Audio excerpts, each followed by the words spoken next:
So yeah, this obvious TV movie that is apparently trying to mimic uh You've Got Mail, you know? I mean, sort of similar sort of idea, I suppose. Just way worse done. Like what the hell? Why do they do that? Like why? Like You've Got Mail was soft, gentle. This is like a beast in its cheesiness. Like, what's the point? And this religiosity just bashed through the face. Like, seriously? Like, can you just back off just a bit? Like, wow. And I just, obviously the thing at the end, the supposed romance just falls flat on its face at the end, just because everything is so on the nose throughout. Like, what's the point? I mean, it might not be a seasonal movie, like many TV movies are. But it's as idiotic as all of them really, but as most are usually with the same kind of romances that aren't really romances at all. I mean, they barely even try. Like, what are these? Like, they don't really have comedy, so you can't even call them rom coms. You don't even try at all usually, but they still have as bad as a uh, supposed relationship. Like what the hell is all this nonsense? Like literally, it seems like the best actress might have been actually the child. I don't know. Just the adults were also idiotic and clumsy and like what? What the hell? Where? Just it's unbelievable. I mean, it's like I literally couldn't finish it in one setting. It'd be like eating just loads and loads of sweets, but I mean sweets that went sour, sweets that really have long expired. Like they're not really sweet anymore, but they think that they make us think they're sweet, but they're not really. Just what? Just I cannot believe these movies are made.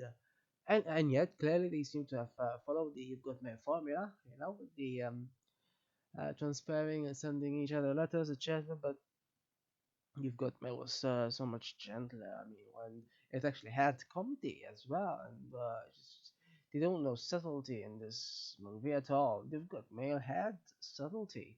Wasn't by any means the best comedy ever, or even the best romance, but in both aspects, it was way better than this. Both in both aspects, I don't even know. And then they had some sort of forced moment of tension at the end when the child goes missing. Like seriously, the whole movie there's no tension whatsoever apart from, oh, I don't have a relationship. Oh, let's see if you can be hitched.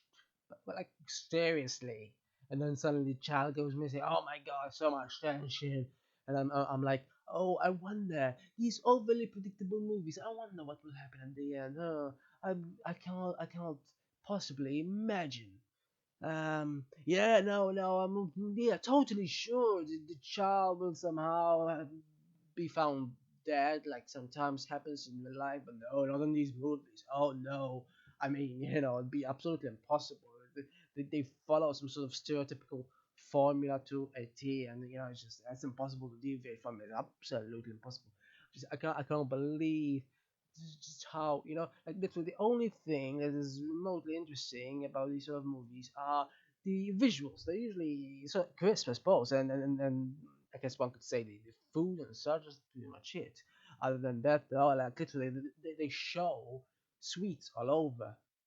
Because they think it is indeed a very sweet movie, but it's really just like, like sweets can rot teeth. It's rotten really. I mean, I don't know. You cannot say really that it is. It's awkward. It's bizarre. It's like, and where did that Paris Hilton look-alike come from? Like she just fell from the sky or something. Like what? Like literally she appeared out of nowhere. Like literally there was a pier there. Like she materialized from another universe or something.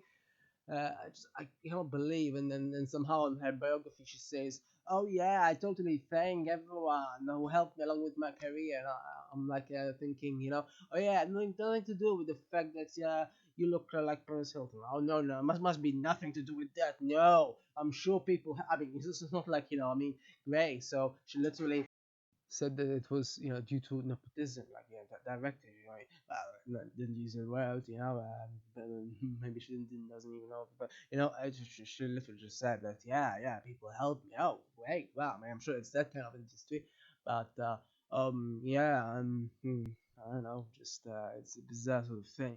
And then somehow she's only left just because she doesn't want to find a child with him. No, nothing to do with anything else. The fact that to be fair, all of the relationships were very artificial, and very artificial. Like like they know the actors, not really having genuine relationships or anything. I mean, and the only slither really of comedy was in conversations between the supposed protagonist and the person she looked out for, the singer in her home. That's pretty much it.